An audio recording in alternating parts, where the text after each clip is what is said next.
নমস্কার বন্ধুরা, আজ আমি তোমাদের করে দেখাবো আলু ফুলকপি দিয়ে নিরামিষ পনিরের তরকারি। প্রথমে আমি আলু ও ফুলকপিগুলোকে আলাদা আলাদা করে ভেজে নামিয়ে রাখছি। এবার আমি ওই কড়াইতে খানিকটা সর্ষের তেল দিয়ে তার মধ্যে দিয়ে দিচ্ছি একটা তেজপাতা, শুকনো লঙ্কা, আর তার সঙ্গে জিরে ফোড়ন দিচ্ছি। এগুলোকে নেড়ে চেড়ে দিয়ে তার মধ্যে দিয়ে দেবো খানিকটা আদা বাটা এবং খানিকটা জিরে বাটা, আর দিয়ে দিচ্ছি পাকা লঙ্কা বাটা এবং টমেটো বাটা।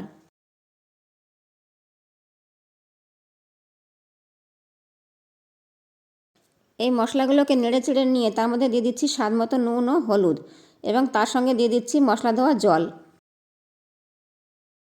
মশলাগুলো কষানো হয়ে গেলে, মশলা থেকে তেল ছেড়ে দিলে তার মধ্যে দিয়ে দিচ্ছি ভেজে রাখা আলু ও ফুলকপিগুলোকে। সবজিগুলোকে মশলার সাথে ভালো করে নেড়ে চেড়ে মিশিয়ে দিয়ে তার মধ্যে দিয়ে দেবো পরিমাণ মতো জল, এবং তারপর ঢাকা দিয়ে দেবো। 6-7 মিনিট পর ঢাকনাটা সরিয়ে নেড়ে চেড়ে তার মধ্যে দিয়ে দেবো আগে থেকে ভেজে রাখা পনিরগুলোকে, এবং সেটাকেও নেড়ে চেড়ে তরকারিটাকে আমি আবারও ঢাকা দিয়ে রাখবো খানিক সময়।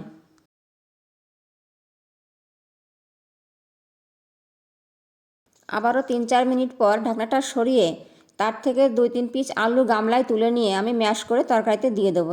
এর জন্য তরকারির ঝোলটাও গাঢ় হবে, খেতেও ভালো হবে।